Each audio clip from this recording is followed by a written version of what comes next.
Good evening, good evening, good evening. Welcome to Build Your Best Life with Coach Deborah D. Smith. I am super excited to have you here today because guess what? You could have been anywhere else, but you decided to tune in and be with us today. And I am just delighted to be able to say that we are having our third annual Educational Symposium. And it has been amazing so far. On Monday night, we had Anita Cummings from Thompson, Georgia, and she talked about impacting students, one student at a time. It was amazing. She could have written a book with all of the information that she shared on Monday night. And then last night, Pastor Cedric Dinkins from Dallas, Texas came on, and his topic was never stop learning. When I tell you he was passionate about that topic, he gave us all the reasons why we should always, always want to learn something. So I am glad that I'm an advocate of lifelong learning. But guess what? We have 2 more nights, tonight and tomorrow. So I cannot wait. This young lady has been on the slate, I think, for about 4 months. And so I have been just antsy waiting for her to come on. So I'm excited. And our host for the night, I've been communicating with her for probably a year now, and we've never met. So I have just been excited about tonight. So we're going to get started very shortly, but I do want to remind everyone, as part of our educational symposium, it's all about the students and our young men. So one of the things that we are doing is we are giving complimentary haircuts on Saturday, August the 6th, beginning at 9 a.m. However, there are limited slots. So guess what? You have to sign up for those haircuts. We want to give them to you, but you have to sign up. So I have some information on the screen right now. There are 3 ways that you can, and this is for Jacksonville, Florida, I should say that. But there are 3 ways that you can get in contact with us to get on the list to get those haircuts. 1, you can put your name and number in the chat tonight, and we will give you a call back tonight. Also, you can direct message me by going on Facebook to my Build Your Best Life page and send me a message. Or you may email me at byblwdsmith@gmail.com. And that's Build Your Best Life with Deborah Smith. So byblwdsmith@buildyourbest@gmail.com. I'm sorry.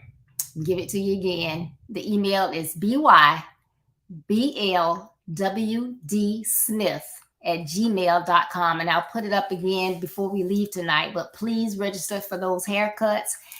Every little bit helps. And we here at Build Your Best Life are all about helping. So thank you so much. Now, I do want to get to our program tonight. Like I say, I've been waiting for this, and it has been amazing the entire week. So I know that it will be nonetheless tonight. So I'm going to start out by me introducing our host for the night. I almost call her mistress of ceremony, but our host for the night, Minister Carolyn Coffey. How are you? Good evening, and thank you so much for having me. Can you see me okay? Let's make sure we can do that. Beautiful, Thank you. beautiful. Thank you so much for having me. I appreciate the opportunity to be here with you tonight. And before we get started, can we at least have a word of prayer? Amen. With everybody, wherever you are, just bow your heads and give us a few moments to give God some glory on this evening. Father God, we thank you for this moment in time. We acknowledge you as Lord and Savior of our lives, Father. Thank you for being an ever-present help, our ever-present hope, and our strength, God. Thank you for the vision of Coach Deborah. For Build Your Best Life platform that she has created that helps continue to build our communities, God. May it continue to reach masses. Father, and as for tonight, God, we ask that you Bring the people in. Let them be open. Let them be receptive. Let them share, to help this platform grow. And we thank you in advance for all your glory. In Christ's name, amen. Amen. Thank you so much. Now, I have the opportunity and the pleasure to introduce to you someone. Let me find my notes because I want to make sure I give my girl all her props. Someone that I cannot wait to share with you. Her name is none other than Mrs. Christine Stringfield-Ricks. Now, let's talk about Miss Ricks. She lives right here. Well, I'm saying right here because I'm also in Virginia. She lives in Chesapeake, Virginia, with her husband, Raymond Ricks, of 23 years, and their two children, Raymond II and Reagan. She is also a part of the GTL Ministries family under Bishop Gregory Lightner, where she also serves on the board of directors. Miss Stringfield-Ricks is a graduate of Old Dominion University right here in Norfolk, Virginia, where she earned her bachelor's degree in sociology with an emphasis on social welfare and a minor in human service counseling. Miss Stringfield-Ricks also holds a master's degree. Let's talk about it, y'all, in occupational and technical studies with an emphasis in business and industry training. Also from Old Dominion University, where she has worked and built a career for nearly 29 years. She is currently the director for the Advisor Support and Completion Initiatives at Old Dominion University. There it is again. There's going to be something to share with y'all, trust me, about the length of time she's been at the same place. This place is also the Center for Advising Administration and Academic Partnerships and Academic Success Center. Let's talk about it. Now, before we get started with Miss Stringfield-Ricks, I really want to just say Christine because this girl is my sister. But I'm gonna try and stay as proper as I can for Miss Stringfield-Ricks. But right before she comes on, let's have a word from our founder of Build Your Best Life. Let's watch this together.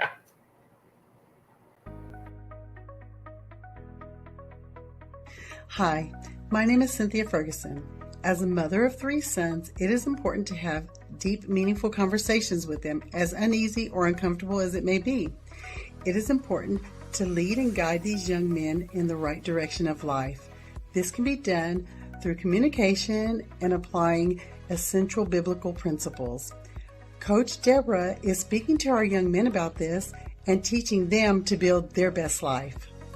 Follow Build Your Best Life with Deborah Smith on all social media platforms, as well as www.buildyourbestlife.org. www.buildyourbestlife.org. Thank you. As a mother with a son, I know the importance of having those deep, meaningful conversations with him. It will make a difference in his relationship with whoever his prospective partner is. So have those meaningful conversations.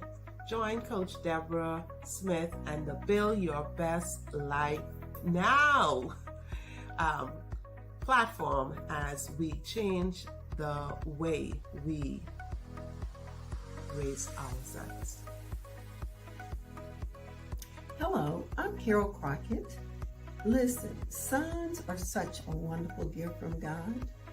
As a mother who has raised a son, I love the insight Coach Deborah Smith and her guests bring on her Build Your Best Life platform. The basic principles along with the tidbits in her book, Build Your Best Life, equips, empowers, and motivates. These deep conversations with mothers and sons are an added blessing. I love and appreciate Coach Deborah's passion for helping others build their best lives.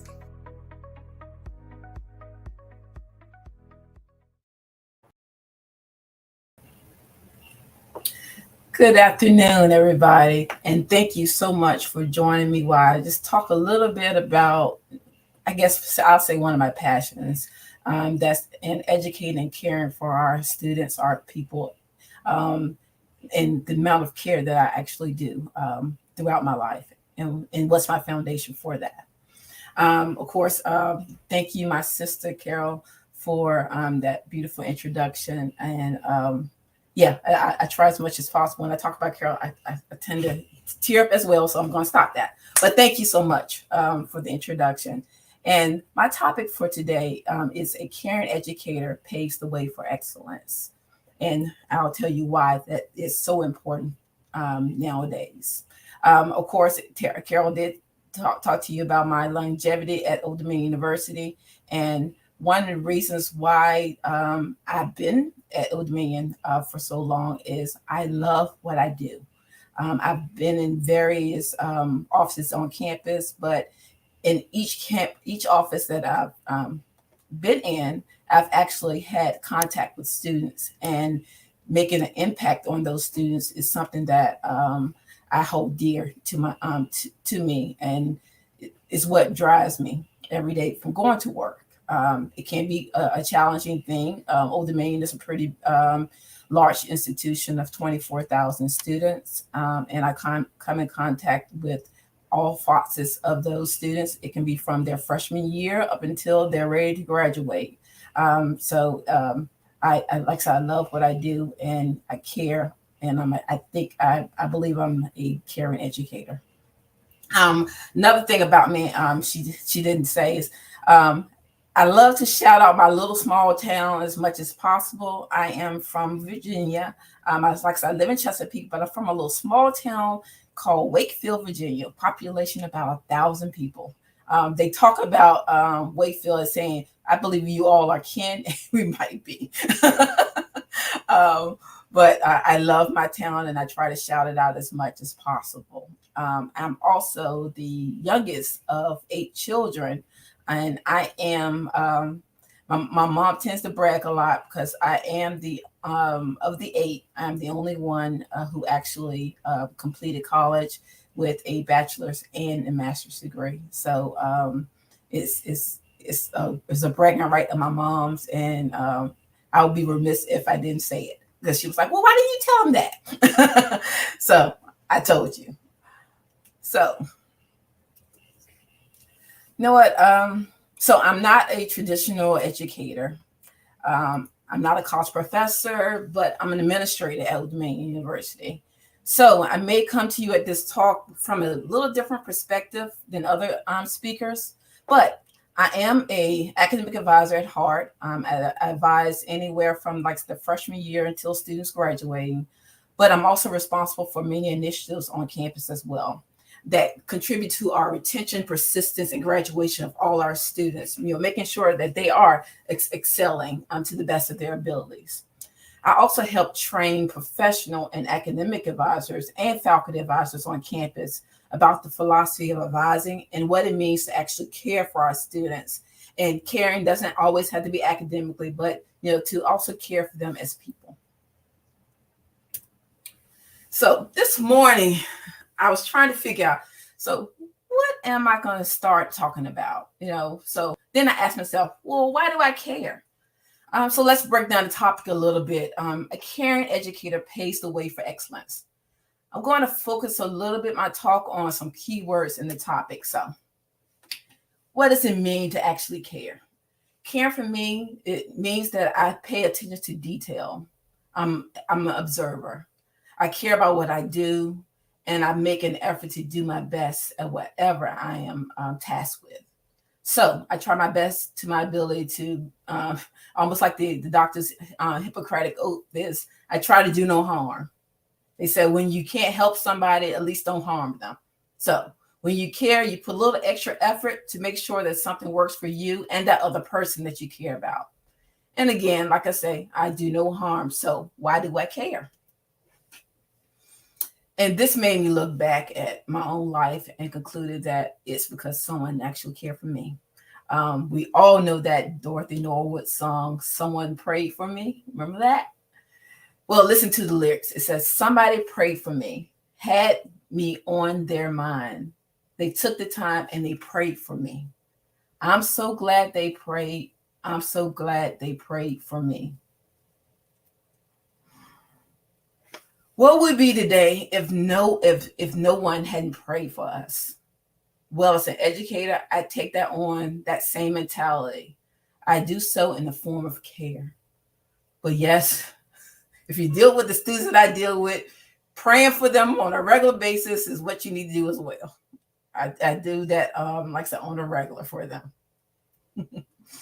But caring is not, it's also just a piece. It's just a small piece of helping the students to excel.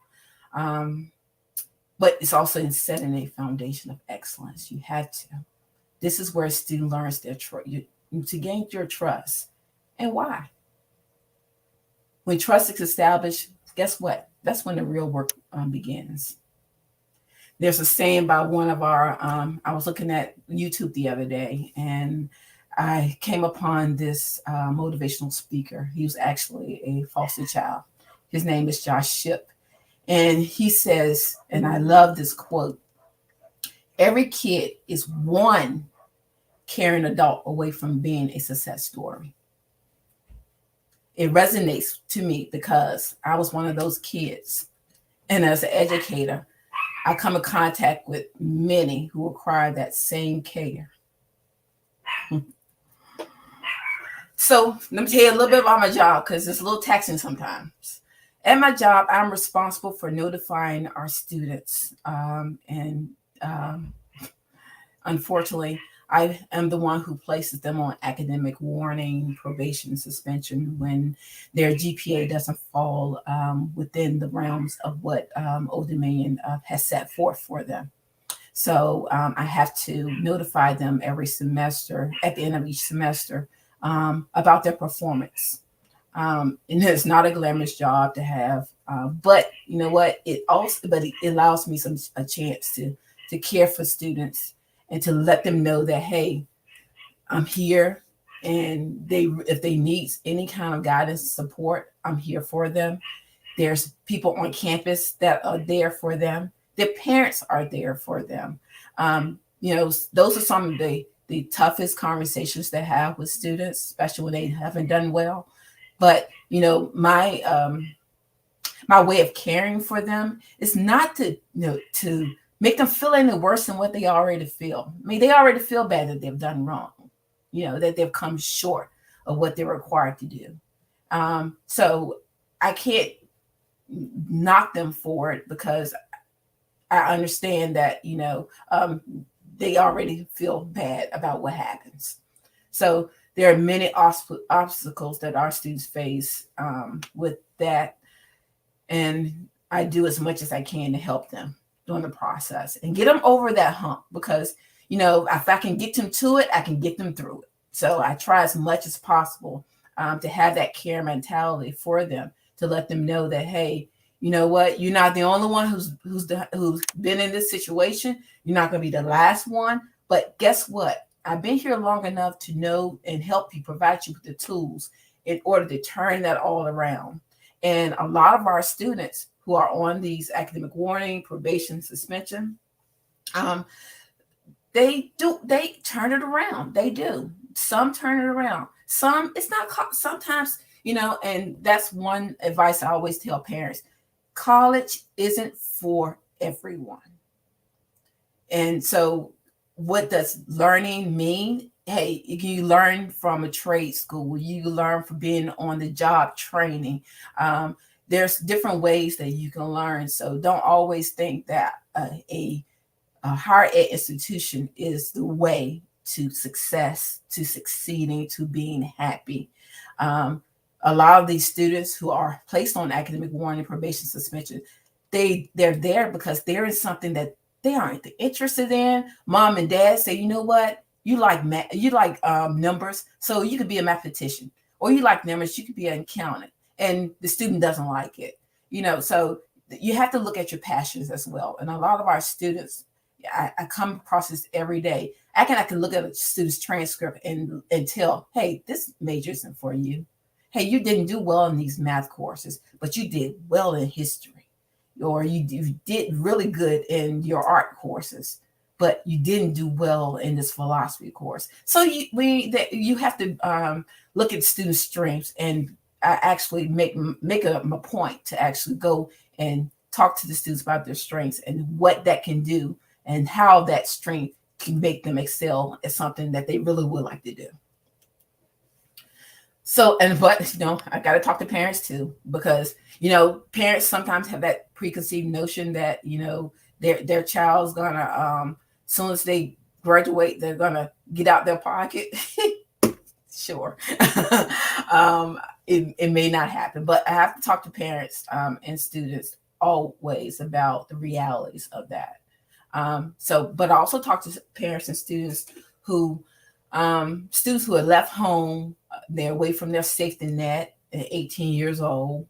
And many are left to fend for themselves and say, you know what, I've gotten you through high school. This is it. And we have a lot of problems, especially with our, foster children who they at 18, they're called adults, and, they're not in the system anymore. And they need some extra care that, unfortunately they don't get. And when they come to college, sometimes, it just takes that one person to help them get back on the right track, or even have some kind of footing of some sort. But when I left I left college, like I said, my mom, I'm the youngest of 8, and my mom was a single parent. So when she dropped me off at the dorms, me and her and my oldest brother, and she opened up her pocketbook and she gave me $5. Okay, mind you, it was in like 80 something, but $5 is $5. So like I said, I was a first generation college student, didn't really know much about college. I had a good inkling about it, but still I didn't know it all. Like some students think they know it now, think they know it all, but they don't. But like I said, I was from a small town, and I panicked about what was next and how I was going to survive on my own. So I'm sure many of you can relate to that, of feeling as if, what's next? What else can I do? How else can I help? So I decided to get a job. And this is really where my story began, as being a caring educator. My first job was at an academic advisor's office. The people I started work for in this office, I can honestly say they shaped who I am today. So how and what does this have to do with the topic, a caring educator paving the way for excellence? Well, it does, because to care for someone and their well-being, many times it has to be what you've experienced from your own experiences. So I talk a lot because these are the things that I had to endure when I was a student coming in, and it hasn't changed much. These students still need some additional love, I call it. So how do you help in paving that road? First, you got to start with some trust. These students got to learn how to trust you. And trust is the foundation a student needs to follow that uncharted path. That road is it's unknown. And there are so many twists and turns and detours and, backing it up, turning around, that as an educator, I try to do my best to keep them on course. So how did I do that? Well, being honest with them, it can get you there. I know too many students, I'm known to many students here at Old Dominion as their ODU mom. Okay, I'm a little young, but ODU mom. Well, I look young. I'm not that young, but I'm called the ODU mom, and I take that title to heart because I had an ODU mom myself. Not only did I have an ODU mom on campus, I had a village of people who were there to push me. They encouraged me. They challenged me to do my best. And I try to do that mentorship for others. And I know that's been a running theme for a lot of the talks that we've had in the last 2 days about mentorship. And mentorship is so important to leading others to excellence. And when you're looking for a mentor, look for someone you respect, but also someone who knows to tell you like it is. Nobody's cutting corners. You ask them questions and they're honest with you, even when that honesty hurts. And those actually, when it hurts, that means they care. So there are also several types of mentors. And remember, you can have many of them because not one person can tell you all things. And they can't be all things to you. Now, one person can't be all things to all people. So remember that. And I realized that you have to be able to have more than one mentor. But also have to go back to that work excellence. You have to attain excellence in so many forms. There's this is where setting goals come into place. So if you're an educator, you should be familiar, and maybe not an educator. A lot of people talk about these SMART goals.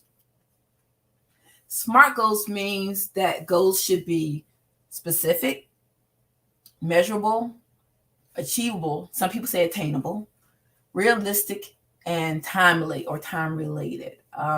So in life, no matter where you are, we should set goals for ourselves. Even if there's, like I say, it's minute little small goals. This is also categorized as being a lifelong learner. We will always learn to better ourselves. Because remember, our children are looking at us. They emulate what we do. They emulate what we say. And it makes a big difference when you are pouring great things into students. And they notice that, they realize that, and they always come back to you for help. So remember that. You must lead by example. They know when you're interacting with people, and my mom says, don't be catching my sass. Because I did. Like I said, I was the youngest, so all I did was look. I mean, I try to stay in the corner and just watch everybody. And you know what, students and children, they also they see how you carry yourself. You know, are you confident? Do you set up? You know, do you say yes, ma'am, no, ma'am to your elders? You know, do you not talk behind people's back when they leave a room? You know, they see how you carry yourself. And what I tell students, college students, I always tell them at the beginning of my orientation, throughout camp, throughout their time here at the university, especially when they're sitting in my office, I tell them to find one person who is doing the job that they want and begin networking. Because networking is the key to excellence as well. Letting people know that you're interested. Hey, I want to be you in 5-10 years. You know, so what does that look like? We also know the students, they learn from word of mouth as well. So referring students to different places, different companies says, you know what, I think you love sports, so maybe you should go and be a sportscaster, or go to a radio station and listen to a sportscasting, or go to a game and see how they're doing it. So, you know, doing that type of networking is really helpful. And shadowing, I call it also. Job shadowing is what is important as well. And a student will go to a friend for advice before they come to you. You know that. And it's so weird because my son knows that I work on the college campus. And he knows that I've been there a long time. And when he started school, he would not come to me for anything. And I was like, look, I'm the father, me. Come help me, I'm right here. And it was like, I don't know whether it was the embarrassment thing, or he was like, well, maybe, you know how kids are. They're like, well, you know, I asked a question, might be dumb. and I always tell students, there's no dumb questions. The dumb questions are questions that you don't ask. We all know that. So he would never come to me for advice, and then I had to go back because his friends would, or he would ask questions, and he's like, "Well, let me ask my mom." And then I tell him, and he was like, "No, Mom, I guess you do know some stuff."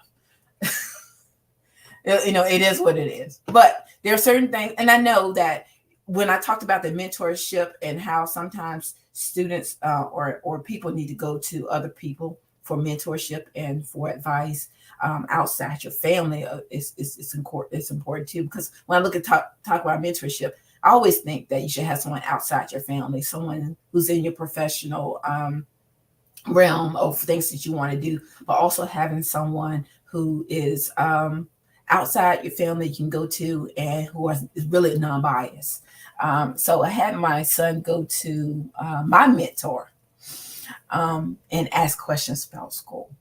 And it was to the point where I texted him and I was like, "Look, Darius is going to be calling you soon. I'm not going to tell you what he wants. You talk to him. Don't call me back when he calls you." So he did. He ended up doing that, and to this day, he now goes to him for those career advice that he wants, even for little life lessons. And I'm okay with that, but I had to be okay with that. That's something that I think for him, he needed, and our children need. They need to have that go-to person that they can come to and ask any type of questions that they have. So they go to friends, that's fine too, but you really would like them to go to someone with a reputation of caring, and they're that go-to person that you need. Like I said, I had one, so it's really good and important that everyone has one as well. So the goal is simple, right? But the process can be nothing but simple.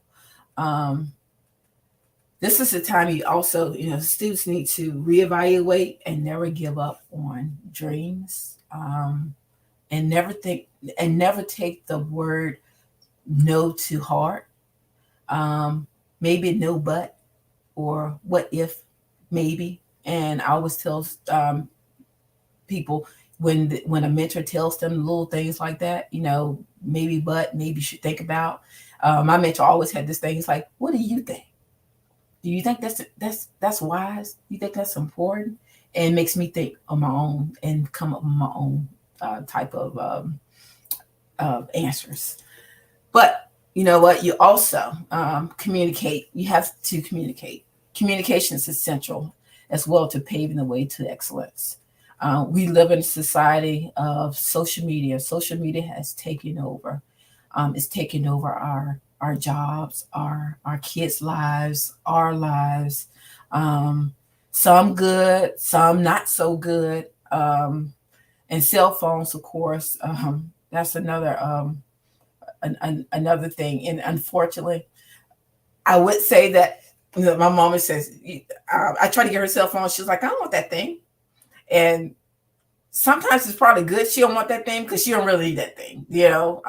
Sometimes I wish I wasn't even introduced to it. But we have our cell phones, and the simple forms of communication like talking is a last resort. And it's a shame. But as an educator, I had to learn that you have to meet the students where they are, right? So with our platforms at On Dominion, we have a social media page. We text them about stuff. So like I said, last resort is calls, but I have an open door policy. I tell my students, if you want to come in and talk, I'm here. I keep my door open. I keep snacks on my desk. I keep water and things in the refrigerator. And they come through, and sometimes they just come through to grab something. But guess what? When they grab a little thing, I say, "You know what? Hey, how things going? Sit down. Let's talk." And I ask them how things are going with their classes. And I never take the word okay as the end all. Okay, what? What does that mean? I ask a lot of questions. So I make sure that I communicate with the students. Like I say, you meet them where they are, of course, but I always go back to talking, and so that they know once they get a job and things like that, you have to remember that they have to talk to somebody, right? In order to get a job or to move on in their job, or even just to ask questions if they're not sure about something. So they have to communicate. Also, when caring for someone in their role of excellence, I would be remiss if I didn't talk about mental health and the mental health challenges that our students are facing. Nationally, 44% of college students experience some form of mental health, and it's everywhere. It's students who are homeless, students who don't have enough to eat, students who don't have transportation, students who lost their financial aid, because that happens as well. There are so many things, and COVID didn't make it any better for a lot of them. There were many programs around about students finding Wi-Fi, hotspots so they can listen to the Zoom meetings, or even a computer. So the mental health of these students really, it took a hit. I actually serve on a committee at the Old Dominion University called the EDUCATOR team. And what we do is we meet weekly. And the reason why we meet weekly is because there's something always going on. Students are always having challenges of some sort. And we deal with some heavy things in these ODU care meetings. Students who suffer from domestic violence, students who've lost a parent, who's lost their housing, been robbed, been in fights, all types of things. And it's daunting, job to have, but I've learned a lot of how to ask the right questions because of that. It takes a toll on you as well, though. It takes a toll on you every day to know that our students are still, we look at the 21st century and we think we got all this stuff, but what do we have? So when I talk about mental health, this goes for everyone. We must protect ourselves. And there's a quote that's plastered on my office door. And it says, and it's by Eleanor Brown, and it says, rest and self-care are so important. When you take time to replenish your spirits, it allows you to serve others from the overflow. You cannot serve from an empty vessel. And that's something I preach all the time to our students. You have to care and rest. And it's like I do a lot of training for our advisors as well. And that's actual philosophy, that something that I tell all of them, even the people that I supervise, that you have to care for yourself, because you cannot care for someone if you're not caring for yourself. You cannot serve from an empty vessel. And I've learned that, and I've taken that into consideration whenever someone comes into my office. Wait a minute, Chris, let's take a break and give them the most that you can give them. But if I can't care for myself, if I'm not resting, I can't give them as much as I would like to give them. So self-care is very important for all of us. So I'm about to close up in a minute, but I did want to give some advice for our parents, our educators, and for our students. When caring and you are paving the way for excellence for your child, ask them questions.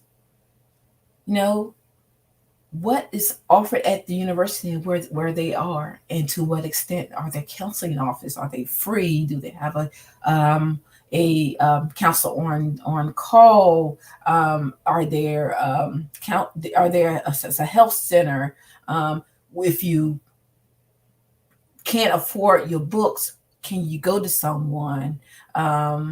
What kind of jobs can I get with this? So ask them questions about the university. But also, parents, be reasonable with their expectations. Remember I said about these parents who think their children are going to be engineers and they can't do math? or they want to be nurses and they fall out when they see blood. Be reasonable with your expectations. We know our children, right? So be reasonable with your expectations, okay? And they can't be everything to everybody, okay? So they have to be able to, treatment takes place where you help them with those truths. And then talk to your children with a non-judgment zone. I try my best to do that with my kids, and talk to them and not judge, because if they can't come to you, it's a shame, unfortunately. So make sure that they can come to you and that you're not judging them. They are not you. Remember that. They're your children. And you set some values and some goals and, for them, but they're not you. And then look beyond the college for help. Don't just drop your child off at 18 years old and say, you know what? They got all these resources here on campus. Find them. That's not good. Parents, there's community help. There's your church. There's confidants that you can go to. Just make sure that if there's help and that your student needs some kind of care, because you want them to succeed at everything, at anything that they try. So in order to do that, you're going to have to look beyond and just drop them off and say, you know what, they got it. Because sometimes they don't. And our educators, listen, and that's one of the things when I do training for our professional advisors. The biggest thing is listen to the students. Not every student has the same problem. Remember that. They come with you at different things. They come with you from different backgrounds. Like our first generation students, we have international students here on campus. We have all types of students at Old Dominion University, but they're not all the same. And sometimes it can be barriers of language barriers. It could be social barriers. It could be ethnic barriers. There's so many different barriers that a student has that sometimes all they need you to do is listen and then show some empathy. Sometimes you have to put yourself in the place of someone else to find out where they're coming from. Do that. Show empathy to your students. Being empathic is one of the best qualities anyone can have, because you never know what that student is dealing with at home, in the dorms, in their personal relationships. You don't know what they're dealing with. So you want to show them that empathy and that also that non-judgmental way as well. Don't judge them. Like I said, never judge a book by its cover. Don't do that. Students are individuals. Treat them as individuals. Treat them as special, because they are. And then refer them to professionals. A lot of our educators, they think they know it all. I don't know it all. I've been at Old Dominion for 29 years. I will not say I know it all. I know a lot, but not all. So I know how to refer when it's necessary. So professionals, don't think that you know it all, because we all don't. So just take that to consideration when a student comes to you, because if they're coming to you for something, then you need to be able to care for them. Okay. An educator should be able to care. That's what educators should be doing as well as teaching. You have to care. Okay. And for our students, be honest with yourself. We know our limitations, right? Same thing as parents. Parents know our limitations, but you know what? You know them better because they're yours, right? So be honest with yourself and seek out the help that you need. A lot of people, and unfortunately, when I talk to my students who are on academic warning and probation and suspension, it's because they didn't seek out any help. They think they got this. Failed the first exam. Oh, I got this. Now I know what I did wrong. Failed the second one. Oh, I got this. Maybe I did something a little wrong this time, but I got this. It's okay. So, and then before you know it, they are getting that email from me saying, hey, Old Dominion University has placed you on academic warning. So seek out help. And then also accept it. If somebody says, let me help you with this formula that you don't understand, allow them to. Ask, accept the help that they need, which doesn't happen a lot. And we really need to do, we try to tell these students a lot that they have to accept it. Even when I have my presentation with parents, I go to these same things to students to tell their children, hey, accept the help. And then also, don't blame yourself. A lot of students, they put that blame, and sometimes, well, you know what? Sometimes they blame themselves for the wrong things. Now you blame yourself because you ain't picked up a book, you ain't read nothing, you ain't go to class. You blame yourself. Because you have to be realistic with your goals. If you weren't realistic in saying that, you know what, if I don't go to class, I might just still pass because you know what? My professor likes me.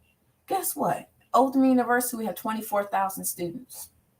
And where you come from, a small school or a large school, not everybody knows your name. Remember that. So don't try I'll say don't try to think that people know you. But you have to make sure that you take responsibility for your actions. Please make sure you do that. And then mental health. Students, mental health is treatable. People can help you with your mental health if you let them know there's a problem. No one can help you if they don't know it's a problem, okay? So remember that mental health is very treatable. And recovery from mental health is possible. You can, if you get the help, seek help, accept help. I can't say that enough. Seek help, accept help. Okay? And also, you are never alone. Don't think there is no one there that can help you, because they are. There's so many resources, not just on the college campus, but like I say, in our community, in our churches, that can help. Having that confidant, that mentor, that's going to help you. Like I said, not every student can be a student of a higher ed institution, but you can always learn from any facet that you deem possible or whatever your goals are. So remember that you're never alone in the process. I tell every student on campus, when I actually have my orientations, I always tell them, you cannot do this degree in isolation. So remember that someone is always there willing to help. But sometimes you have to seek help and accept that help. And then also, you got to keep on constantly checking in, encouraging yourselves, encouraging others, and I always say, do remember that self-care? Sometimes you do a self-check. Hey, am I sleeping well? Check. Am I eating well? Check. Am I reading my assignments? Check. Am I going to class? Check. Sometimes you need those checklists just as much as anybody else would. So just remember that there's always help available for anyone who deems need. Just remember that you're not doing it by yourself. Seek and accept. And my actual last thing is I always I have a lot of quotes in my office, because when students are sitting there, and sometimes we have to sit in silence because I ask them questions, and then they look at me and I let them look at me, and then all of a sudden they do the perusing around my office. So when they do that, they got quotes that they see. And I love this one. It says, the trees which are pruned, watered, and nurtured by caring hands bear the greatest fruits. It's the same with people. So when you pour into people and you pour into their lives and you're a positive vessel for them, then guess what? They're going to grow, they're going to flourish, they're going to excel. And how do you know that how do I know that I made a difference? That's when I go to graduation. I see those children that I suspended and they came back and they walked across that stage with that BS degree or that BA degree or whatever degree that they decided to get that day. And they walk by and they pull that tassel over to the other side and they throw their cap up in the air. And they bring their families on campus and they walk through the building and say, "Hey, Mom, I got you. You got to meet Miss Ricks." That is the best feeling ever when you see them walk across that stage or they send you a beautiful email. I get those all the time about, thanks for making a difference, for listening to me, for being there. I think that's so important. And then also, and yeah, I said I've been here for 29 years. You remember? I get these parents who come by and say, "Hey, Miss Ricks was my advisor." Oh yeah, I get those too. And hey, meet my child. But I love that. Those are great. But and I get a couple gifts every now and then too. That doesn't hurt. That doesn't hurt. I've gotten some couple gift cards. Even the best hugs. Before COVID, I don't do as much as I used to. But when kids just come, just run up and give me a hug. "Hey, Miss Ricks, how are you?" And I know that when I planted that seed into them that they can come to me for whatever they want, and they do, then I know that I've made that difference for them, and they will excel and do well and make that goal of whatever they choose. And it's great when I know that I can make that difference for them.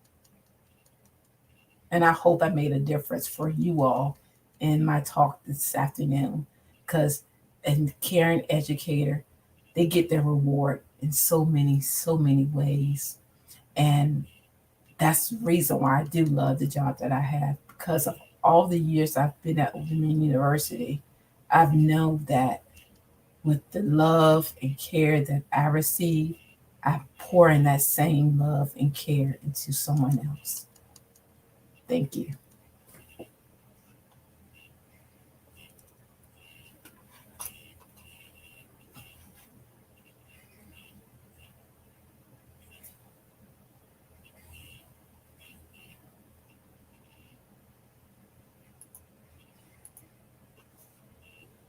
You're on mute.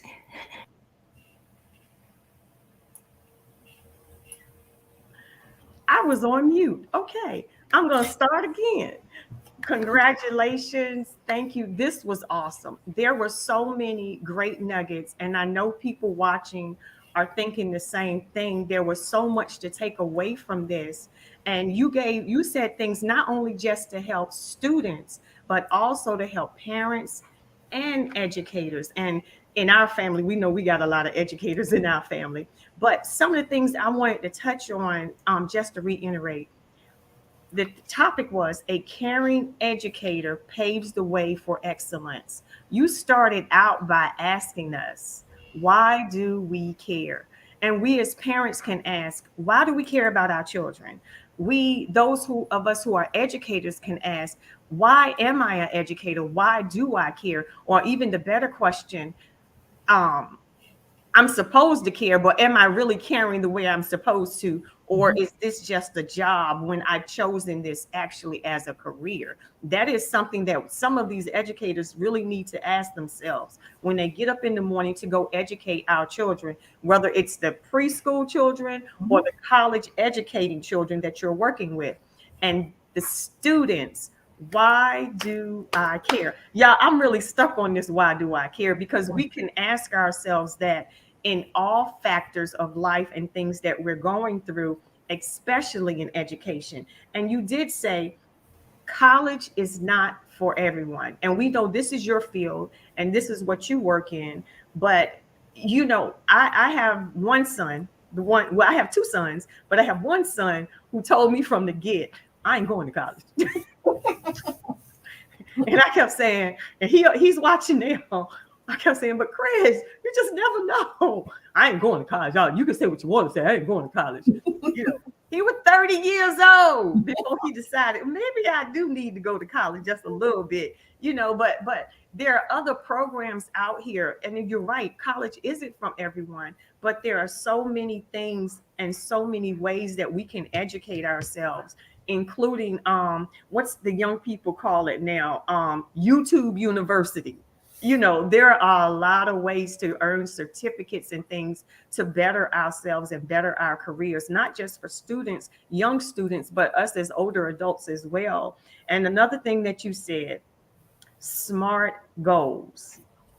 We got to have smart goals. And I'm actually going to go back to those smart goals, because in case someone didn't get those smart goals, you guys, the goals should be specific. She said they should be measurable. They should be achievable, obtainable. That means, and then they should be realistic and time related. Now, you said on time related, we know we've all sat down and wrote our goals out before. All of us have. And me, when I mentor someone, I say, let's start off small. We can't talk about 5 years from now. Let's talk about the next 3 to 6 months and where we're going. So, Ms. Ricks, what do you say to that? Well, there's different types of time related. Time related can be short term and long term. Mm-hmm. So when you're looking at your short term goals, those are your short term goals of something you want to do within 5 years. Okay.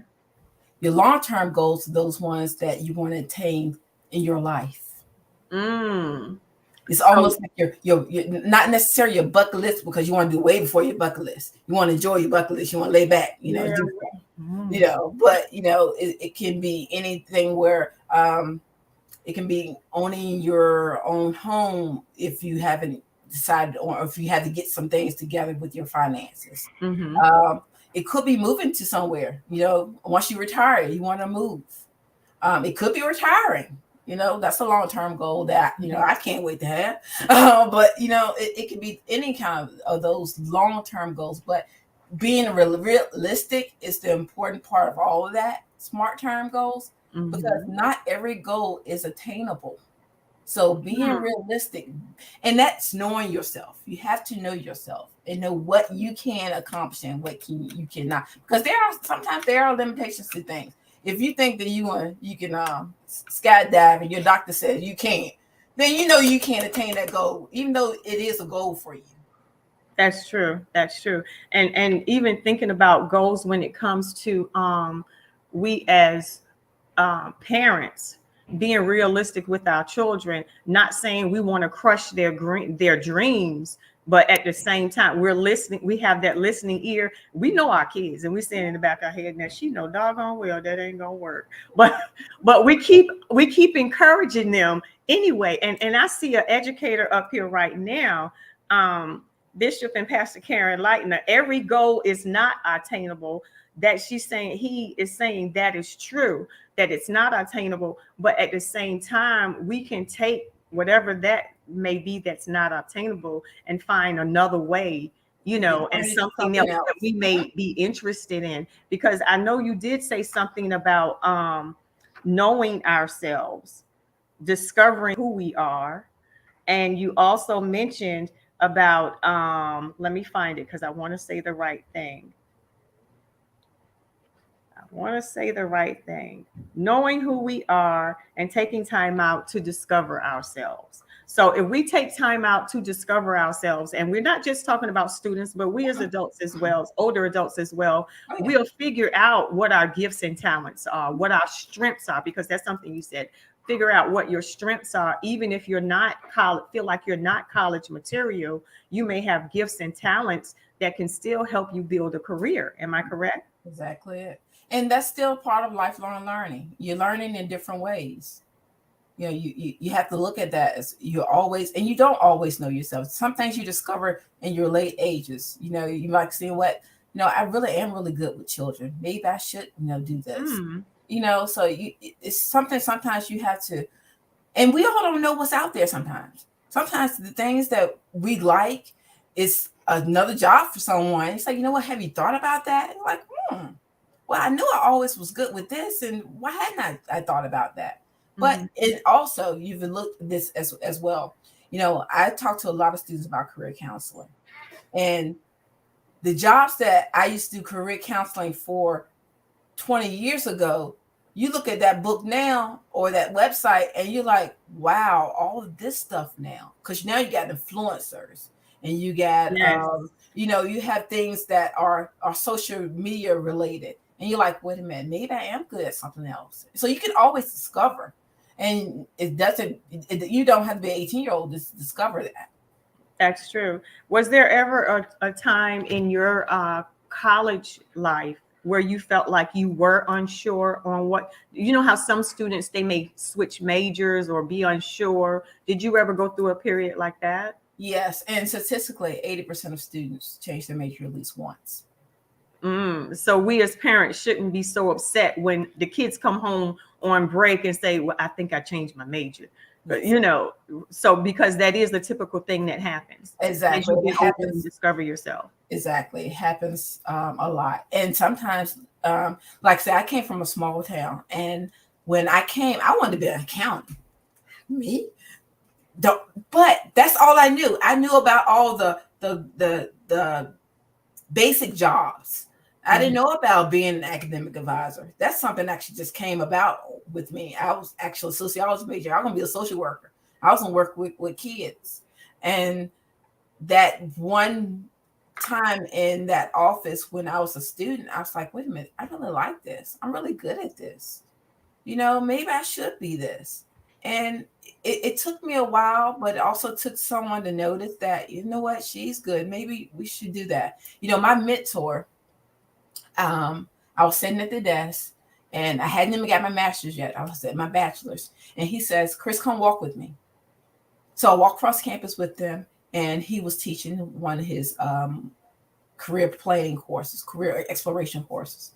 So I'm in the room with them and all of a sudden he says, he's talking about something and he says, Ms. Ricks, tell them about your major when you first started school. Now, remind me, I'm just walking with this guy. He just told me to walk with him. He didn't tell me what he was going to do.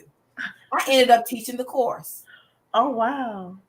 But he took me out of my comfort zone, one. And then he saw something in me that he knew that I could do it if given the chance to do it. I didn't know I could do it. But once I did that one time, it's like a fire just lit under me. You know what? I like this. I can do this. Awesome. Because I know when I first graduated, one of the things that I kept saying I wanted to be was a nurse. And the farthest thing from my mind back then from now is being somebody's nurse. I found, and it's true, because I found my passion in what I love to do. And my world is nonprofit and helping others and building. So, it is true. We grow, we change, we discover who we are along the way. And sometimes the career paths may even change. Yeah. This has been an awesome evening. I cannot say that enough. And thank you so much, listeners and viewers, for tuning in. Please like and share. Build your best life. We are now getting ready to conclude A Caring Educator Paves the Way. And this was with Mrs. Christine Stringfield-Ricks in Chesapeake, Virginia, a director at Old Dominion University for nearly 29 years. We're going to have some careers like that with some of these students out here who are watching right now. We just have to keep pushing them to find their strengths, their gifts, and their talents. And Bishop Lightner's saying right now, getting out of your comfort zone isn't easy. Sometimes it takes someone else to push us to our potential. We are going to conclude on that note. And please join us tomorrow evening for Minister Carol Crockett, who will be with us Tune in tomorrow. Thank you for joining us on tonight.